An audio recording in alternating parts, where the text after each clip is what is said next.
Once again, thank you everybody for joining us. I'm really excited to have you here. I'm going to be giving you an overview of Dask and the ways that we parallelize code using Dask in Python. And then we're also going to talk about PyTorch specifically, how it interacts with Dask, and then we're going to do a work through an example of doing a large-scale batch inference task with Dask and PyTorch. If, as I mentioned earlier, if you attended the workshop in December, you've got some of this content already, but I hope that you'll still find that there's some of the new material I've added will be useful to you. I'm going to tell you later, a little bit later, when we're ready to move on to the actual live code that you should have gotten if you were participating and you signed up to be a participant and follow through all the code, that you got an email recently that gave you the chance to set your password for your login if you didn't already have one. So when we get to that point, Aaron and I will help walk you through how that all works. But before we get too deep into things, I want to introduce myself. I'm Stephanie Kermer. I'm a senior data scientist here at Saturn Cloud, and my role is giving support and technical advice and training in a lot of different areas for our users and customers so that they can optimize their use of Dask and their use of our platform to solve their business problems. I'm really excited about this content and looking forward to sharing it with you today. And I'll let my second command for today's workshop, Aaron, introduce himself real quick. Hi, everybody. I'm Aaron Richter. I'm also a senior data scientist here. I work very similar stuff that Stephanie does, running workshops and content, making sure that everybody's able to use Saturn and the tools that we use. For now, for this workshop, I'm mostly going to be in just a helping TA capacity. So if you have any issues with anything, you can put a chat in the Zoom or ping me on the Slack. Or in that Slack channel, and I'll make sure that you're all set up and good to go. Awesome. Yeah, if anyone has questions, as Aaron mentioned, we'll try and make sure that you have support in real time and get as much of that answered as possible so that you can continue following along. We really want to make sure that everyone gets a chance to actually run the code and experience the platform and get to see how it all works. So what I'm going to go ahead and do then is get us moving on into a little bit of introductory content. So I think that a lot of us have the experience of, building machine learning workflows, particularly for, production and business use cases in the PyData stack. So these are the sort of toolkits that we're familiar with, that we're comfortable with, and where we do most of the, day-to-day work of data science.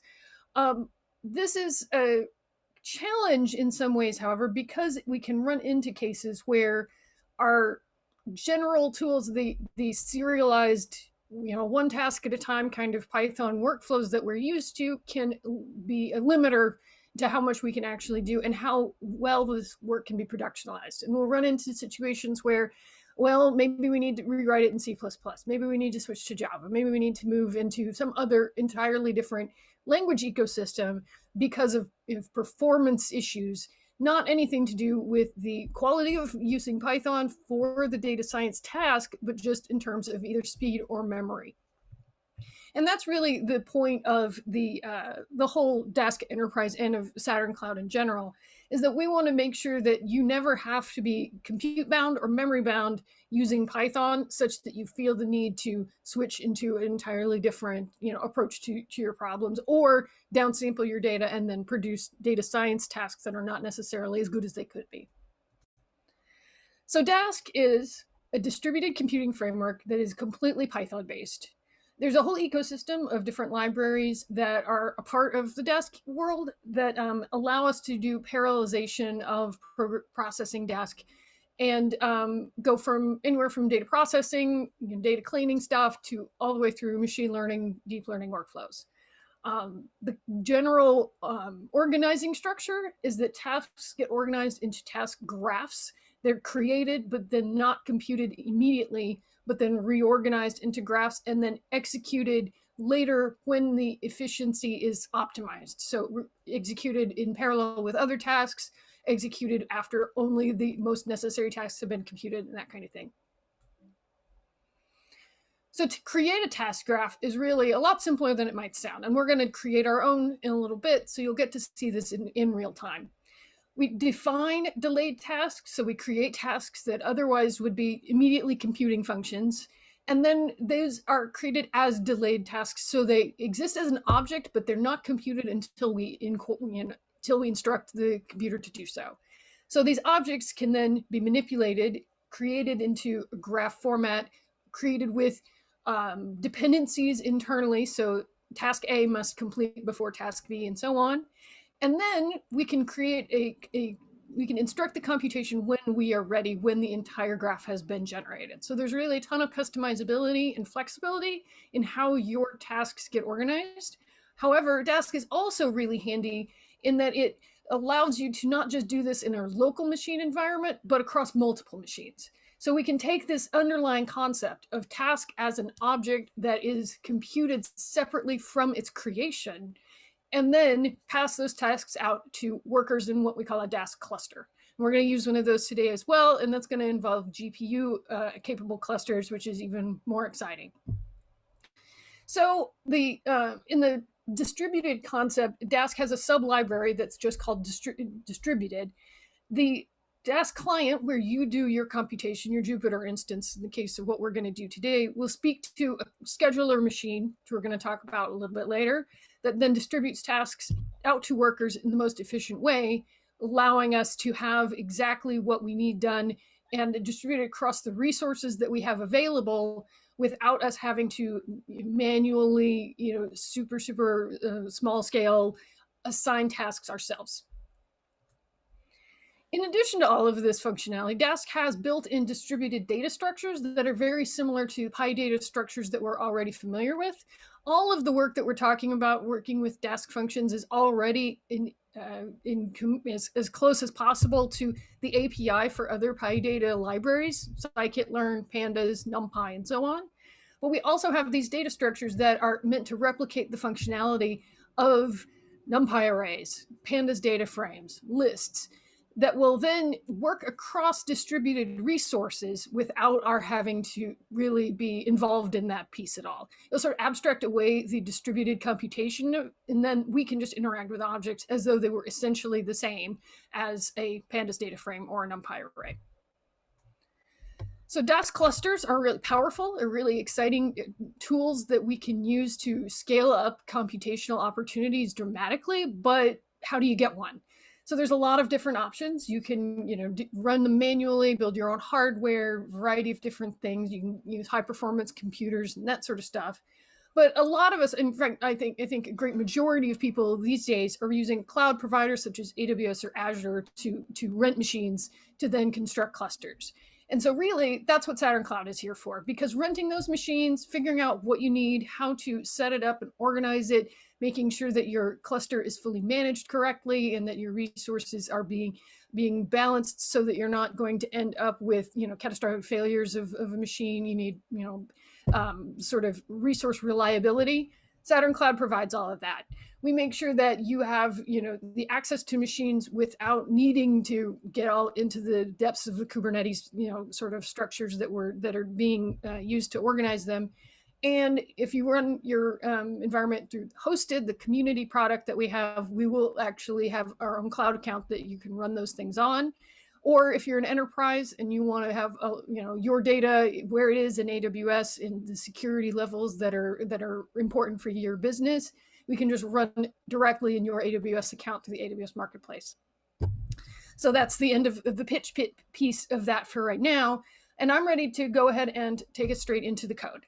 So what we want to do now is have everyone log into your Saturn Cloud account. You should have gotten a password email pretty recently in the last day or so. If you didn't, please talk to Aaron in the Slack and let him know so we can get you connected. You might either be on the internal.saturn-enterprise.io site or the hosted.saturn-enterprise.io site.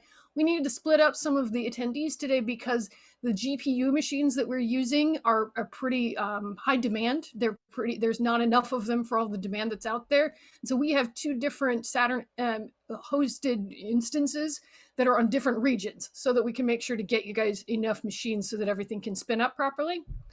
Aaron has already gone in and created the project that is going to be called workshop-dask-PyTorch, which I'll show you now.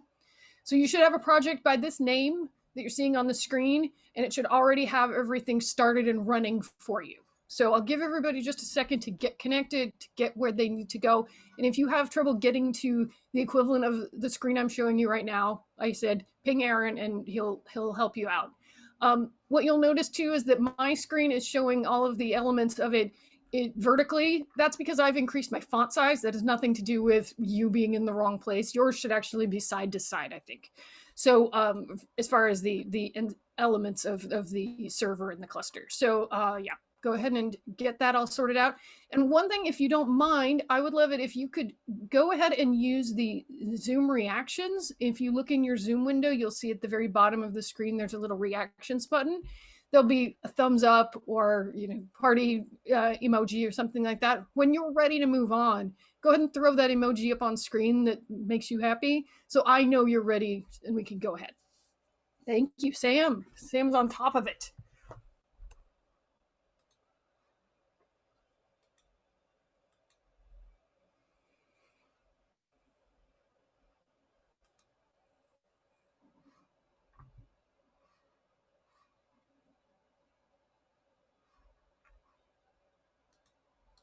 And I see another thumb. That's great. We'll just give everybody enough time so that you can find where you're going. And while we're doing that, if you're not going to be visiting us in the Saturn Cloud environment, this is what the GitHub page looks like. It's workshop-dask-PyTorch, like you should already be familiar with. And then we'll be going through notebooks 1 through 4 today. 5, 6, and 7 involve a transfer learning project that we're not going to cover because that takes quite a bit of additional time. But you will be able to see that if you attend my workshop at the end of February, which I'll be going over 1 and 2 again, just so that everyone gets a refresher, and then we'll just do 5, 6, and 7.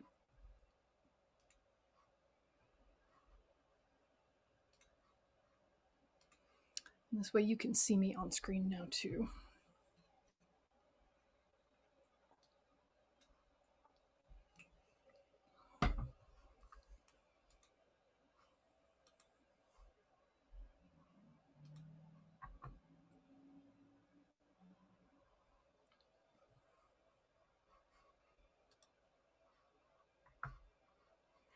All right.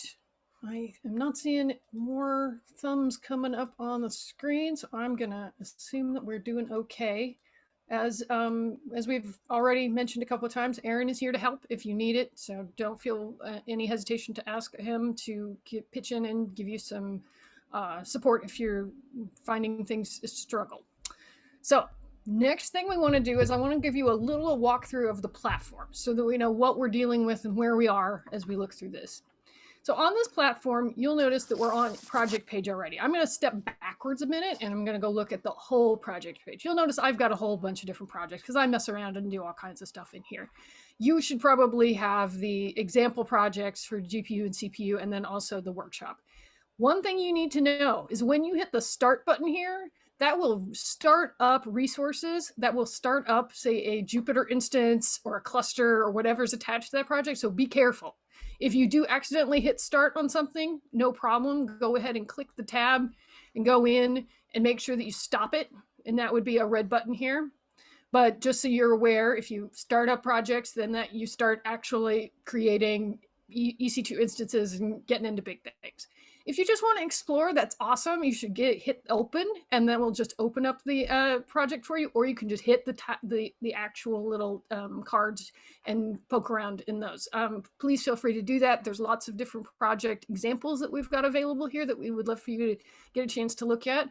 We also have some great references at the bottom of this project page that include, common use cases. Some people really want to connect their IDE. Yeah, I use VS Code locally myself, and we have instructions for how to do that, just as one example. All kinds of neat stuff that you might want to be able to do with the platform. We've written out the no-nonsense quick start tutorials for those things.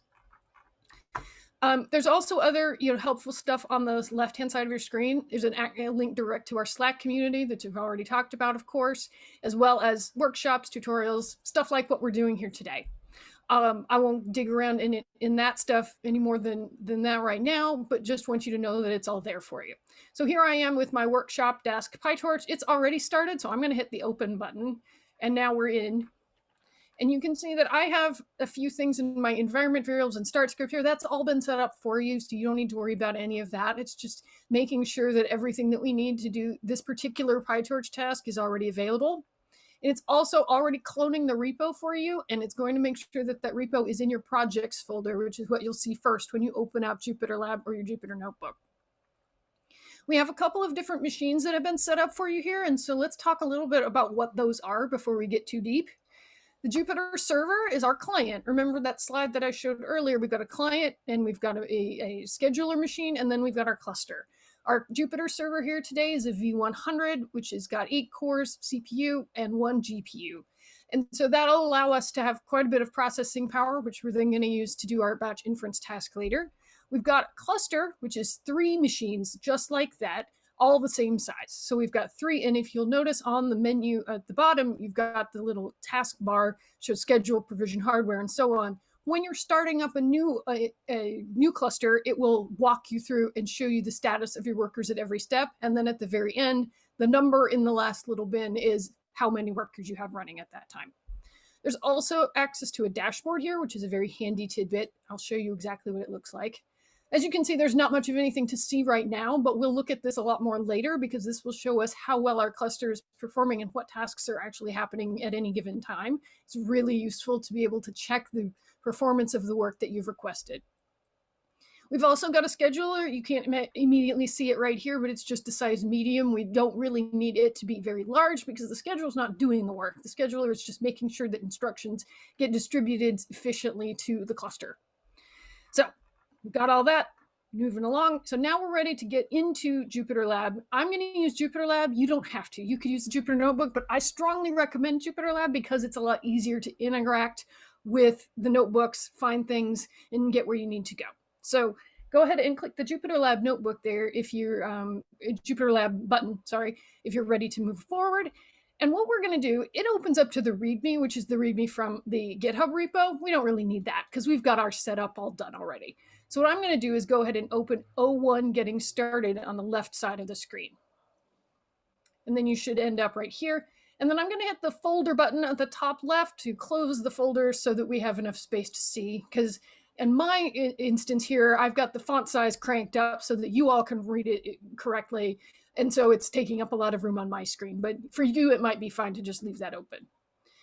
So now we need to get into actually what we're working on here.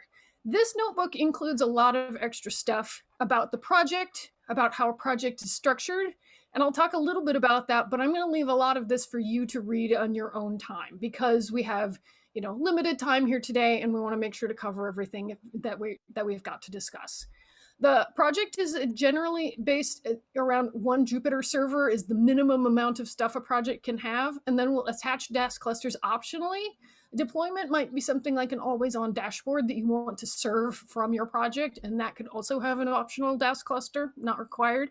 And that's kind of how we structure a project in the Saturn Cloud ecosystem. Jupyter server is the basic mandatory piece, and everything else is sort of optional depending on your use case.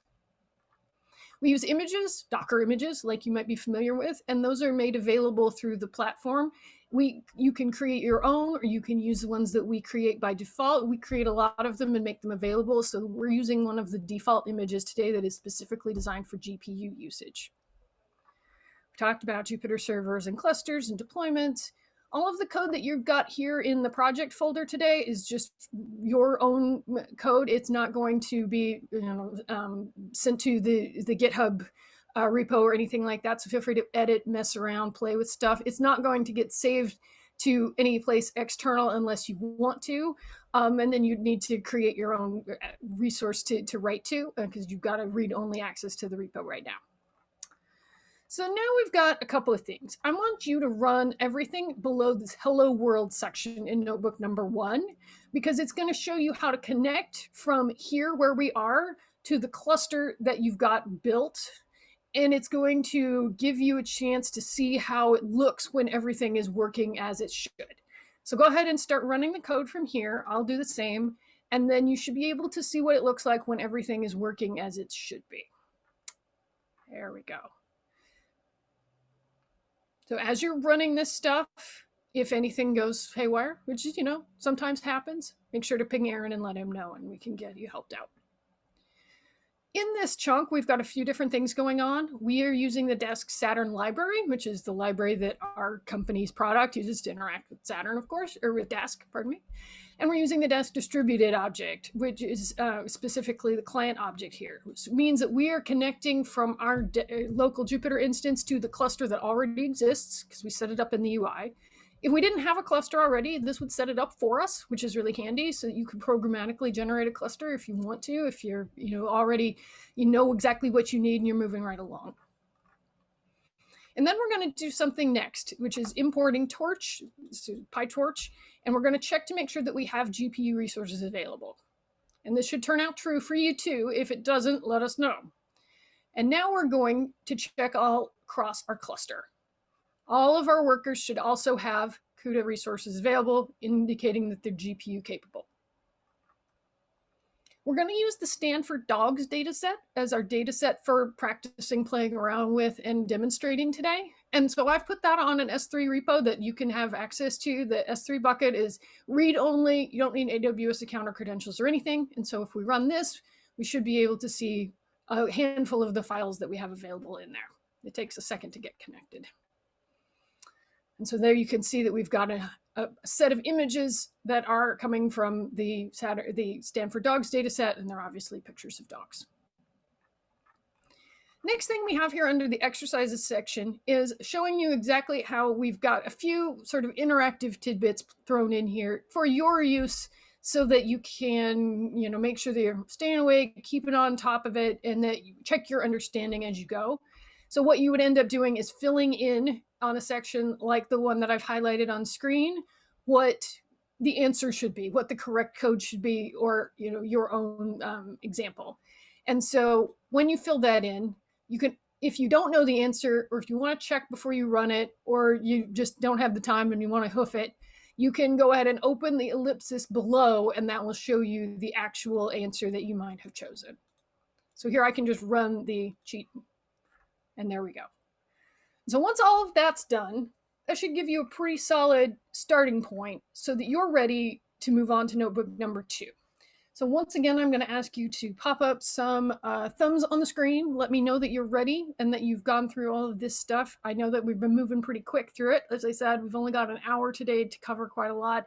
And I want to make sure that you're getting a good value over the course of the time that we have here today.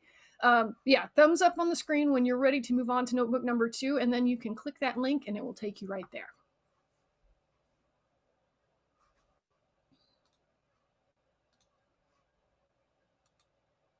All right, got a thumb.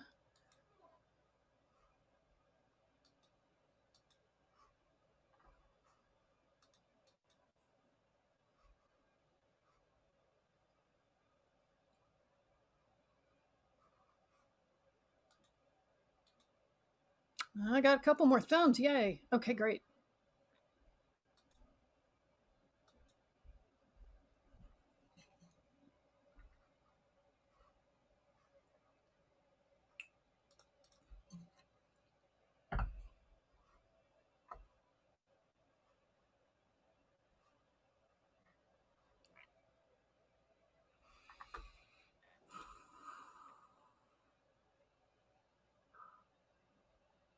Okay, I think we're going to go ahead and move along.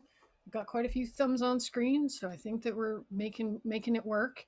If you're still working through that first notebook, feel free to keep doing that. There's going to be some talking bits here before there's any more code to run in the second notebook, so don't feel like you need to rush too fast. But let's talk about Dask. Let's talk about what this is really all about, because we've talked about it in the abstract at this point, right? I've told you that it's, you generate these delayed functions and then you get to put them into task graphs and then you get to calculate them when you're ready, right? But let's talk a little bit more about it in a hands-on approach. We've talked about why you might parallelize code. Too much data, too many computations, too many resources required, and you don't have enough in your local machine. Machine learning tends to create these situations more often than we might like, because we end up having more data than we can reasonably process in a single node or a single machine, or we end up wanting to do really complex calculations, big ensemble models, or a huge sort of feature engineering pipeline, or we want to do a ton of hyperparameter tuning. And that's normal. That's part of doing our job effectively. And so the answer is not to do a worse job. The answer is to find more resources and make them more available. And I think that's a big ethos around Saturn Cloud's approach to these sort of situations, that we think that resource allocation should be available to data scientists to do a better job. So let's talk about delaying a task.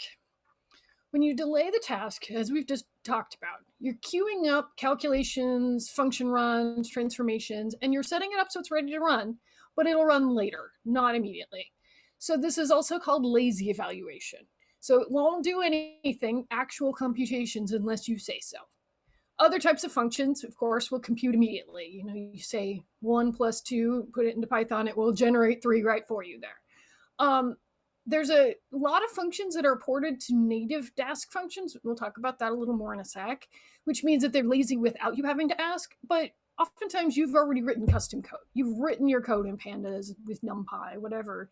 And that isn't going to necessarily be easy to just, transform to Dask, because you already spent some time writing this code and making your custom functions.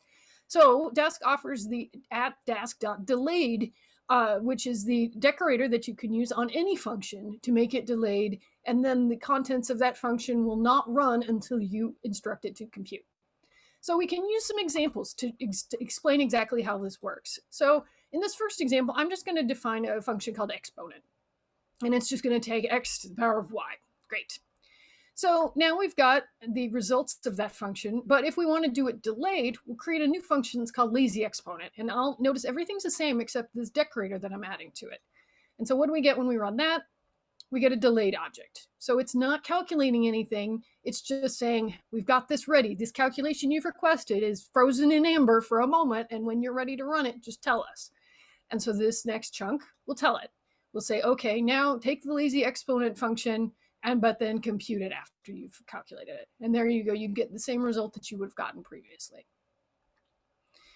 So based on this foundational knowledge, we can take this and learn a little bit more about exactly what we can do, which is taking the result of a lazy function and then passing it through or adding it to other elements so that we create that task graph that we talked about earlier. So if I run x, which is lazy exponent, pass x into another call of lazy exponent and call it y, and then multiply those to get z, we're going to get a really big hunking number here. We can tell that, but we're going to have it as a delayed object right now. Z is delayed because all of the elements that it relies upon up the chain, there's delayed elements in there. So we can look at this, actually. We can say, visualize this for me and see what's going to look like. And this is the graph that we've created. So we've created lazy exponent x, we're passing it into y, and then we're going to go down and multiply x times y and get z. So let's actually compute it. We're going to get a big number. Yeah, that's what you would expect. And so this is the sort of foundational building block that makes the other work of Dask possible. And we've also got an element that I want to explain, which is the choice between persist and compute as the instruction to tell your lazy functions to go ahead and actually compute.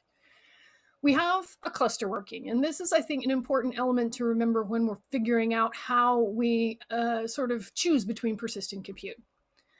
Compute says, take all of the things that we've queued up, all the calculations, all the function runs, whatever we've chosen, run them all, and then surface them in our Jupyter instance in the client right here in front of us. Means if it was distributed, if it was out there on the cluster, or if it was even just on a local cluster. If it was a Dask data frame, we want pandas data frame. We want to bring it all back to a local, not distributed object, and that's what compute will do. Persist, on the other hand, it starts out very similar. We're taking all those computations, all of the adjustments that we've queued up, we're going to run them. But whatever we get in the end is going to remain distributed. It's going to live on the cluster if a cluster is out there, and if that's how it's been working. If we're on a local cluster, it will stay there. And so the result, if it's ending out as a Dask data frame, will stay a Dask data frame. It's not going to be brought all back together into a pandas data frame that's no longer distributed. So the difference between these two is really what kind of object you get at the end and where it's going to live. I hope that that's clear, because this is an area for me when I was learning Dask was really complicated and I struggled with it. So I want to make sure that you have it available. Oh, that's not good. Okay, so now we're going to talk about distributed data objects. And so one of the things that I want to talk a little bit about here is pandas data frame, Dask data frame, and we're going to use this as an example to show us persist and compute in practice so you can see the difference. So first we'll use Dask and Dask data frame libraries. And there's a data frame that's already just given to you as a default in the Dask datasets library. So we're going to pull out the time series dataset. It's like the equivalent of the Iris dataset or other ones you might be familiar with as sort of the example data that you can just play with. And the first thing we're going to ask it is, how many partitions does this have? And that's telling us that it's a distributed Dask data frame with 30 partitions. So it's broken up into 30 little chunks, and if necessary, it will run across parallel 30 different chunks. So what if we wanted to do some pandas or some sort of very rudimentary calculations on this? So we're going to filter it. So make sure that y is greater than 0. We're going to group by name, and then we're going to take the standard deviation of x. Okay, so let's go ahead and run that. And we're not actually looking at the results yet, because that's not what we're interested in. I want to know how many partitions we have at this point. We've gone from a Dask data frame to a Dask series, because we've taken the standard deviation of x, which is down to just the one dimension. And it has one partition. So we've gone from 30 partitions down to 1. But we could repartition it. We could break it up again. Because we're still in a Dask object, we're in a Dask series, we could repartition again. So now we make it to df4, say. And now we're back to 3 partitions.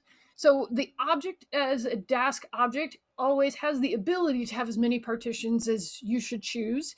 If you load data that is from CSV files, and it's got one CSV file per month or year or whatever, it'll often just partition based on the number of files.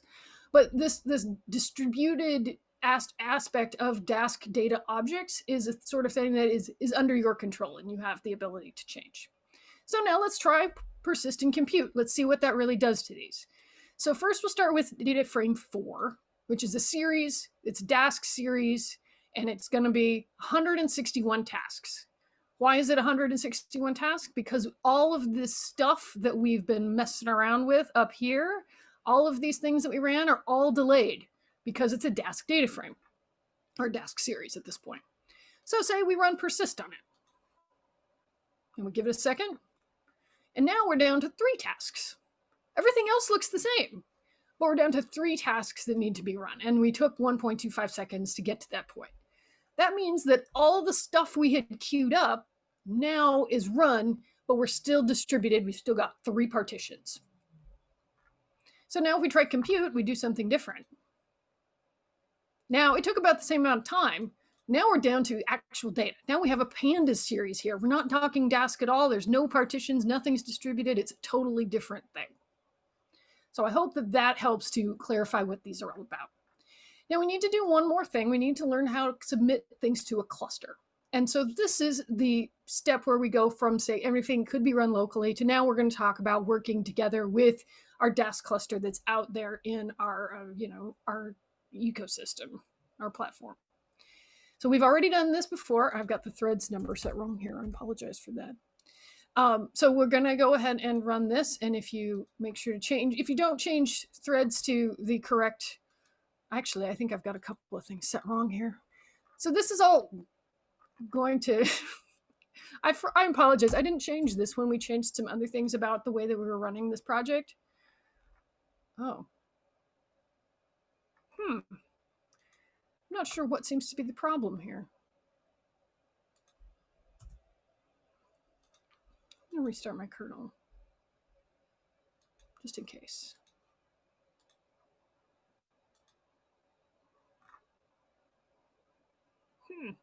Well, let's take a look. This is a good opportunity to see troubleshooting in action. My cluster is behaving badly. So when you have a situation like this, you see an error has shown up. It happens. It's definitely an issue sometimes because we're renting resources from AWS. We don't have as much control over those as we might like. What we can do is just hit the stop button, and I hope that no one else is running into the same problem, but me. And when that's ready, we'll go back and we'll just get it running again. So there's a few things that we can actually do before we need to mess with that, though. One of the things that I would love for you to be able to see is that there's a lot of choices in terms of what kind of machine you pick for your Dask cluster, and this is really handy. So when you're trying to decide whether you want to use what, might be a T4 or a V100, these are all available to you. You can select from these. And we make this handy function available to you so that you know what to put in when you're running it. Let me restart my cluster here. Yeah, it'll take a sec. But I can still walk through these with you, and you can run them, even though my cluster has been behaving badly. So we created the client object up here, and that's really just making sure that we are connected to the Saturn cluster that we've already created out there in the UI, the same one that I'm here telling to get back on track. And so when you've got this client object, you can choose a couple of different ways to send, instructions to it. Submit is one, which is one task to the cluster working on any worker that's free, one task run one time. Map is, and you might be familiar with the kind of concept behind map, is going to send lots of tasks. Map, probably one function mapped over a number of different inputs, and that will be sent out to the workers in whatever way is most efficient, basically, unless you instruct it exactly which workers to use, which is a different problem that we'll talk about some other time.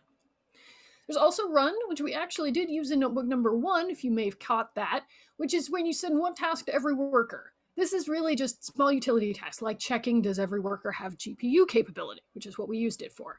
But otherwise, you're not going to use run that often. It's really just not as commonly used for this sort of thing because it doesn't give you the efficiency advantages that we talked about with submit and map. It's distributing to the workers which one is free. So let's talk about map.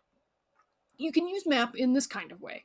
So you take client.map and then your function and then a list of inputs. And we can actually run that right here. Let me see if my cluster is back. My cluster is back. Fabulous. Let's go ahead and get connected. It's taking a second. So in the meantime, you can go ahead and create that lazy exponent function that we talked about earlier. I have tweaked it just a little bit here so that it accepts all of its inputs as a single list because we need to run it with map. So we've got one input. And then you can run this chunk right down here that will actually send it out to your workers on your cluster. Let's see if it finished connecting. No. Not sure why this is behaving badly today.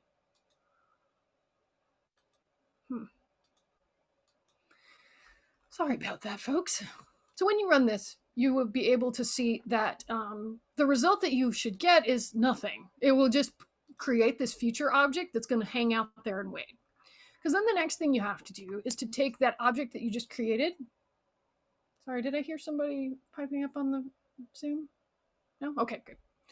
And you'll use the gather function, which is going to take this and instruct that we should retrieve the results from all of the jobs that we've distributed across our cluster. And then we're going to take the compute function and we're going to actually calculate the stuff at the end. So we've got all of that figured out. And if you were to run this whole thing, you'd be able to actually see the workers moving forward and you'd be able to see the computation happening. And that is just an example of how map and compute can work together. So at this point, you've been able to run these things on your own instance, hopefully. Yours seems to be probably working better than mine. So now we're ready to move on to notebook number 3, where we're going to talk about the inference job. I'm going to give everybody just a second to make sure that you've been able to work through this last little bit on the gather example, and then I'll move us on to the inference task in just a sec. And in the meantime, I'm going to make sure that everything is working right on my cluster. So I'll just set you for a second, and I'll be back with you momentarily.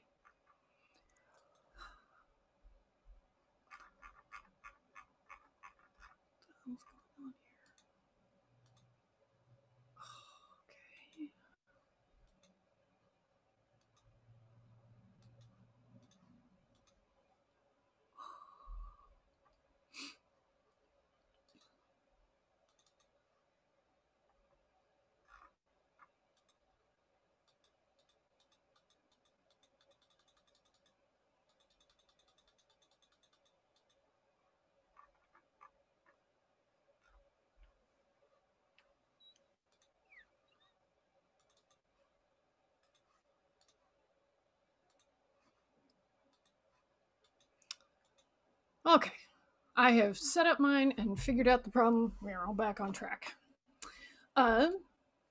So if anyone needs any additional support or help, please let Erin know. But I think that we're otherwise we should be on track here. And now we're going to go ahead and start working through this inference task. So remember, we need to connect to our S3 bucket, which is where we're keeping the files. That's where the images live. And what we're going to do here is we're going to use Stanford Dogs, and we're going to use ResNet 50. Pre-trained model, we're not going to mess with it at all. It's good as it is, because the Stanford Dogs dataset uses the ImageNet labeling system so that the labels are already trained into ResNet. So we'll first do a quick single-threaded version of this. Just walk through how do you do the single inference task so we know what we're talking about. And then we're going to convert it to parallel in notebook number 4 and actually get to see it run live. So we need to make sure that we have the model and then the labels that go with ResNet, which are the ImageNet labels.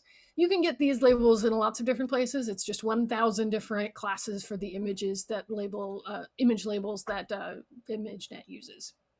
So when we load this, we're loading from the Torch Vision library, which is a complement to the general PyTorch ecosystem. It gives us access to a whole bunch of things, including the ResNet models, a couple of different versions. There's, I think, 18 and 32 and 50 and 100 and something. And you can have a lot of access to different models. The Torch Vision documentation is really useful for that. So you can see all the models that are available to you. And so then we've got our model, we've got the pre-trained version. We've also loaded up our image classification labels and pulled that out, because that's something that I also put in the S3 bucket for you to have access to. And so then we need to decide our image loading and transformation steps. So our simplest task in this part, we're just going to load one image. We're going to get a one dog image, and we're going to not do anything fancy with that. And then we're going to use a very basic transformation pipeline. We're going to compose the transformation as resize, center crop, and then transform to tensor. So the mathematical rendering of the actual image presentation. We run that, it just takes a sec. So now we've got these objects all ready to go for our actual function. So I'm running this inference job as a function, and it takes in our transformation the image that we've just created, which has been pulled from this one file on the repo, and then our ResNet model. And that's really all it requires. We're going to do the transformation on the image. We're going to reshape the tensor so that it's the right shape in order to be passed to the model. We'll make sure our model is in evaluation mode, and then we're going to run it.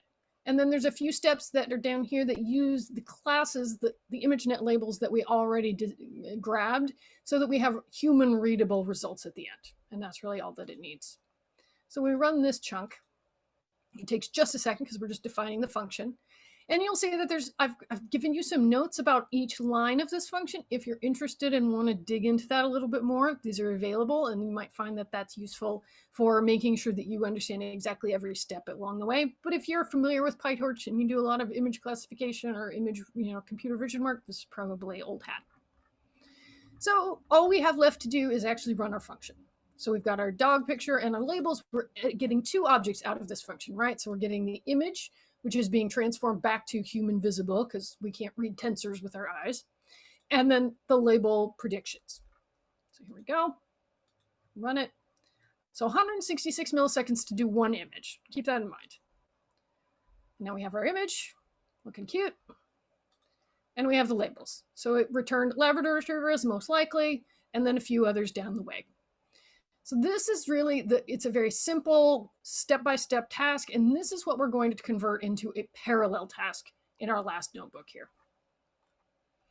So think about it though, because we have the Stanford Dogs dataset, which is 20,580 images. And if we do those all in serial even at 166 milliseconds each, it's going to start to take a while. It's going to be kind of sluggish. It's going to take enough of time that, imagine this for your business workflow where 20,000 is nothing and you may have to do 200,000 images a day or, even per hour. That's the sort of reason that we might need to move in to something a little bit heftier like Dask. So go ahead and hit Notebook 4 when you're ready. And because we are creeping up on time, I want to make sure that we have time to talk about this thoroughly. So we're ready to scale it up now. take the same task that we did before. We're going to take the same essential code that we did before, and we're going to scale it up. So remember, we need to connect to our cluster. And now mine is happy again. it's behaving better now. And so we've got everything that we needed here. We've got our cluster ready, and we have all of our IP addresses that are all ready to go. And we're going to run a little setup function here. I've created this little script for you that just takes the stuff that we had in Notebook 3 and makes it available again, because our new notebook is not going to have access to the history from the old one. So go ahead and just run that. And another thing that we're doing in this chunk is we're setting up some links to our dashboards. And so as you'll see here, I have access to our dashboard on screen. So when we're in that time and we're running something that's going to show some pretty interesting, processing, I'll show the dashboard in, picture in picture. So you can look at it yourself on your own install, but just so that we can see that it's, moving things along, I'll put it up there when we need it. There's also 2 links here for GPU dashboards here. So you can see specifically how the GPU is performing as well as the CPU. And we'll show that too a little later. So one thing we need to remember is that when we're running code in the, in this context on the cluster, unless you specify otherwise, your code is going to assume that you want it to use the CPU resources available, because each of these chips has CPU capability and also a GPU. Not all machines and not all chips are going to have the GPU, so they assume CPU unless otherwise instructed. We're going to otherwise instruct. So we're going to do this torch.device run, which is going to say, unless otherwise notified, it's going to do CPU, but we're going to say, no, use CUDA in this case. So then we'll have this device object that we'll be able to pass to other things later on to say, don't forget, you should be on the GPU. And so we'll do it right here for ResNet. So we load it, get in our model, and now ResNet, the object that we've just created, will know that it's supposed to run on the GPU when it can. And if it finds that it doesn't have access to a GPU, it will complain and will error. So we we also have that step that so we're looking at this, right? We've got this .2 device telling ResNet that now you're not just CPU running, you're GPU running. We have an object that I've already put in here called image_t. We actually created it in notebook number 3. I've already made sure that you have it here. So go ahead and fill in the blanks in this next section to tell me how you would pass it to CUDA to make sure that it's going to run whatever runs on it on the GPU resources. So go ahead and take a second to do that, and then we'll move on to pre-processing. And remember, you can always hit the ellipsis to, check the answer.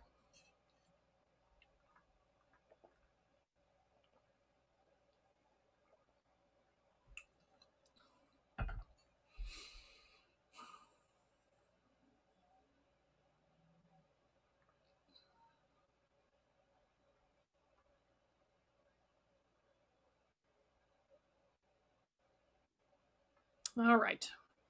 I'm going to go ahead and move on. But if you need more time, feel free to take it. This notebook will be here for you, and we'll just keep a move on. So remember, in the last notebook, we did a little transformation. This should look real familiar because it's exactly what we did before. And then this should also look somewhat familiar because we're using the same image.open and then convert RGB that we used previously. But now we're creating a whole function that we can use to do both the image load, image transformation, and then a little bit of regex stuff, because the reason that the way that we get the labels for these individual dog images is from the file path, because that's the way that they're organized. It's very handy, really. So I'm doing a little bit of regex magic here. You don't need to worry too much about it, but it's using the file path to find out what's the ground truth, what's the real label for this image, and then also the unique identifier, which is just the file name. So when we run this, it will, for each of the images, will turn the name, the actual image in tensors, and then it will return the ground truth. So go ahead and run this so that we have that function. You'll remember too that this is a delayed function. This is all delayed so that we can run it only when we're ready to, as part of the overall pipeline of batch inference. So one of the things we need to do now is to make sure that our files are in, the file paths are available to us, that we know where all the files are so that we can pass them in so that it can then do all of the loading and transforming and the stuff. So let's go ahead and check out where our image files are. Remember, they're all in S3. And we're going to batch them into batches of 80. Give it a second, because it's got to pull all the file paths. It's not getting the images yet. It's just getting the file paths. So how many batches do we have? 258 batches of 80 images each. Great.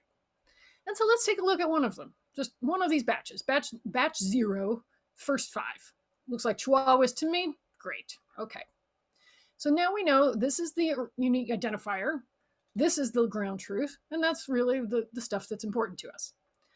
We've got our images, we've got them all in batches, and now I'm going to use a list comprehension to pre-process them. So for all of these batches, we're going to pass them into the pre-processing function, make sure that we have the correct S3 connection, and then we should be good. Remember, this is all still delayed. We are setting up this stuff, and the list comprehension makes no difference. It's still going to be delayed. So none of this stuff is actually going to really calculate or really load into a single image until we tell it to. So there we go. It ran real fast, right? That's a little too fast for if I was actually loading 20,000 images. So let's compute one now. Let's just do one image out of one batch and just take a look. And here we have it, right? We've got the unique identifier, got our tensor rendering, which has got lots of stuff with ellipses because we can't actually show all that in one spot. And it's a Chihuahua is the truth of that particular image. Now there's a reformatting task I need to do. And I want to explain this. Hopefully this image will help make this a little clearer. But what we've done so far is taken every batch of images. We've gotten the tensor object, the name, and the true ground truth on each image. And so we have sort of individual lists, one list per image. But when we want to pass this to our model, when we want to pass this to ResNet, we don't want one list per image. We want one list per type of data. So we need all the tensor objects to be in a list, all the names to be in a list, and all the labels to be in a list. And then we'll pass that whole list of tensor objects after we've done what's called stacking to it. We'll pass that to ResNet and it will do its thing. So that's what this next little function does. This reformatting function just gets us from horizontal lists to vertical lists. So for your reference, that's what that's all about. We're also doing the stacking, which you'll see right here, which is just a PyTorch thing that you do with the tensors when you're going to batch and transform them or batch work with them. And then we're doing this little thing, which you might remember because we talked about it. So this is telling us that all of the tensors in that stack, those are supposed to be stored out on a GPU as well. So go ahead and run that. It's real quick because just remember it's still delayed. Everything we're doing here, this function is delayed, everything inside it is delayed, everything we've talked about up till now, all delayed. So we haven't calculated a thing. We can do a little visualize though, which is kind of neat. So let's take a look at that. This is going to be big. There you go. So this is what it looks like, this horizontal image. It's teeny tiny, you can't read it, I know, that's okay. But what this is showing us is that we're doing 80 images across in a single batch, and then we're doing some transformations on that image, and then we're chunking it all together in that one list, right? Because that's a list by data type. And then we're ready for the actual thing to be ready to pass to our pipeline. So I also want to take a look at some just tests. Let's just grab some images at random, look at what they are right now, and we'll just use them as sort of a spot check so that we can make sure that we're checking our understanding of the process that we're going through. So I want everyone just run the stuff that's under image identifiers real quick, and it shouldn't take too very long. So we got a couple of images, they seem to be Bassets, and then we run that, and then we run that, and we should be able to see our little Basset friends. There we go. Looks like Bassets to me. Yes. Okay. So what we'll do is we'll look at these now, and then after we run our model, you'll be able to see the results that the model has suggested for these particular little pups and see whether the model thought they were also Bassets. So we're really ready at this point. We've got our batches of images.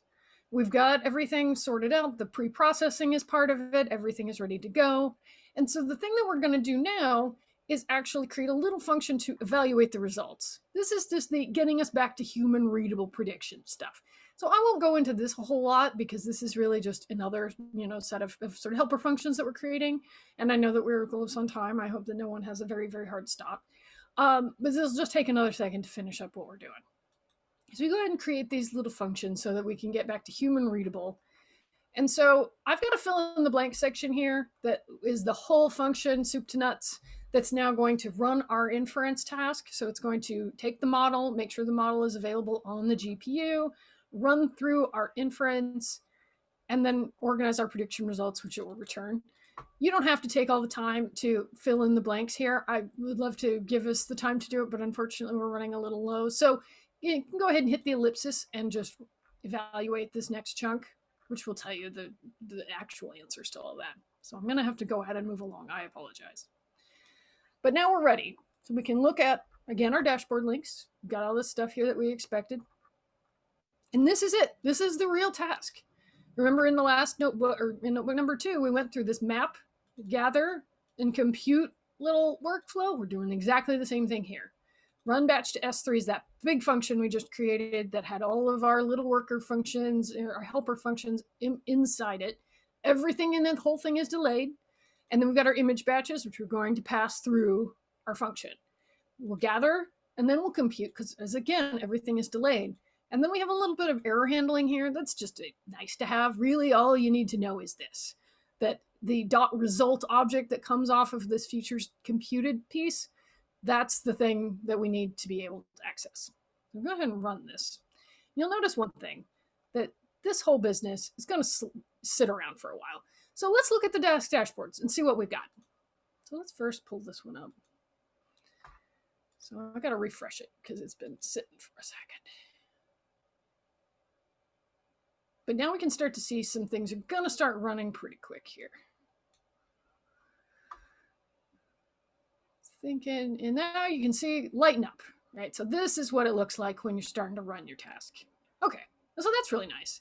But let's see what GPU is going to run. So let's take another look at the GPU dashboards, which you also have access to there. And here's the GPU dashboard showing our 3 little workers and the processing, efficiency that they're hitting as they run. So every time a batch gets passed through, everything that we have passed to the GPU to run gets shown up right here. Okay, so there's that one. And then GPU memory is also kind of a cute thing to take a look at. This is telling you how much stuff is being stored on these workers. And we got, a good chunk of change. We're using the memory on the GPU. And the advantage of having this is when you store things directly on the GPU memory, then it makes the retrieval easier and faster when the GPU is running the calculations. So the further away from the GPU core you're storing the stuff, the slower it is for GPU to retrieve it, run your inference task or whatever you might be doing. And so having stuff stored on the GPU is actually advantageous. Okay, so we got all of that running, and this is going to take a couple minutes. It shouldn't take very long at all. But then when we're done, we have a few things that we can do. So let's go back to our CPU. So CPU dashboard is showing that it's kicking off. It's just going to take us a second. And I appreciate that everyone's got busy schedules. And so if you need to jump off at this point, you've got the basic gist of it. I've got a few fun tidbits at the end that will show you how to evaluate the results and get a look at it. And I'll go ahead and go through these. But as I said, if you feel the need to leave us at this point, I totally understand, and we will be definitely able to make this video available to you so that you can get the last few tidbits of it at the end. But in the meantime, I'm going to check our notebook there. Yeah, it's going to take us a moment. I don't think I can run this one. Let's make sure that that runs when it's ready. At this point, it might be useful to, if anyone has any specific questions about how this works, I could definitely field some of those now. You can ask them in the chat, or you can ask them by voice if you're so inclined. Because it can take a couple of minutes here for our results to get shown, and that way we would be able to chat a little bit about it.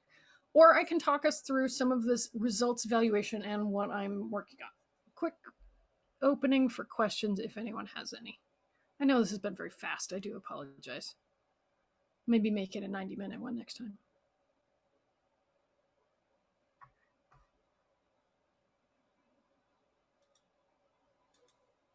All right, I'm not hearing any, so let's go ahead and I'll talk through some of this result stuff and how it's actually going to work. So the first thing I'm going to do is take a small image batch here, just one actually, and then I'm going to run it through this function that we've just been talking about, the one that's running in the background as we go.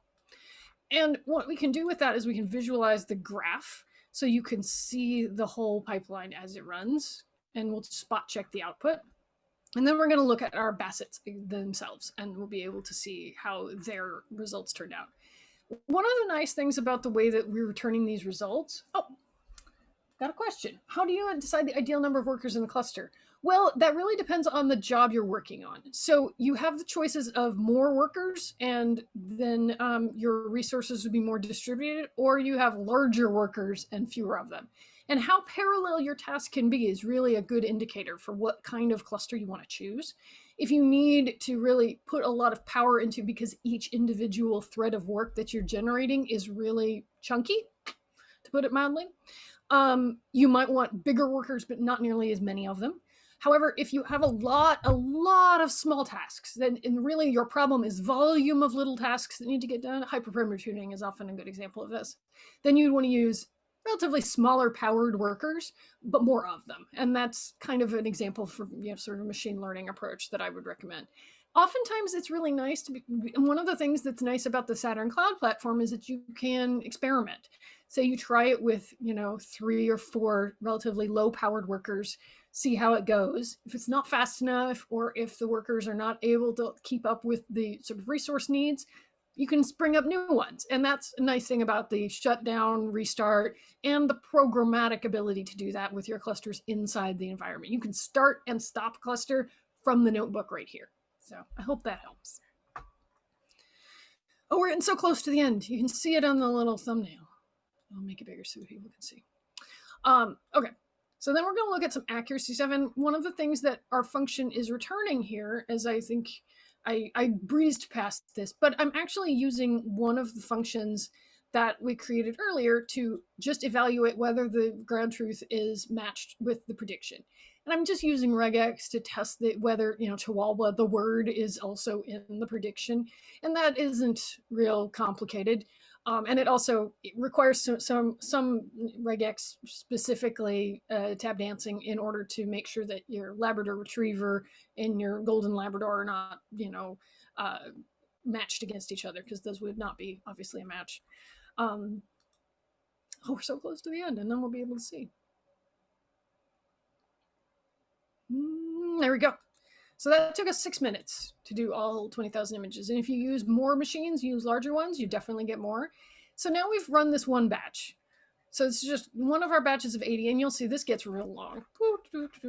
And this is kind of a silly example. But then we've got pre-process, reformat, run the function, and prediction. And that's really for each image, that's a 4-step process. I'm going to close this because that is big. Now we can take a look at some examples. So we've got, say, a random choice of one of the results, Chihuahua. This is 93% likely to be Chihuahua, this particular image, and then we've got true. And this is just showing you that this .result object is exactly what we're generating, what we're pulling out. So let's talk about our beagles, or bassets, pardon me. Oh, we got one wrong. We got a basset that we know is a basset that was actually called a beagle, but it was only a 30% likelihood. Or 8%, sorry, whereas the bassets were 30%. So the model knows that it was probably not quite right there. We can look at them again just to see, okay, which one did it think was a beagle? Is this last one here? I could see how it got confused there. These other ones are pretty darn basset looking, but that's kind of, fun spot check. However, the reason that I have this evaluation false or true at the end is so that we can just do this mathematically without having a bunch of fuss. So let's see, we got 20,580 images as we expected. Now let's look. True predictions over total, 67% of our predictions were correct. It's not the greatest model ever was, but for having absolutely no tweaks from ResNet 50, that's pretty good. And so this puts us to the end. This is the whole process. I want to make sure that before we conclude that I give you a chance to ask some questions, and I would be happy to show some of that, to have everyone talk about some of that. We do have another project workshop similar to this one coming up that will be on January 27th. My colleague James Lamb will be talking about light GBM for working with Dask. And of course, we have our weekly office hours, which I encourage you to visit, because we'll have opportunities for all of our data scientists, as well as Hugo and other members of the team as it comes along, to answer your technical questions, to talk to you about your experiences with Dask, with Python, with machine learning in general, or with Saturn. We don't keep it a very strict rules as far as the topics, but we're really looking forward to talking to you and to hearing your experiences with the product. And with that, I apologize again for the slight overrun on time, but it's been great having you here, and we really appreciate your time. And any questions that you have now, we'll be happy to answer.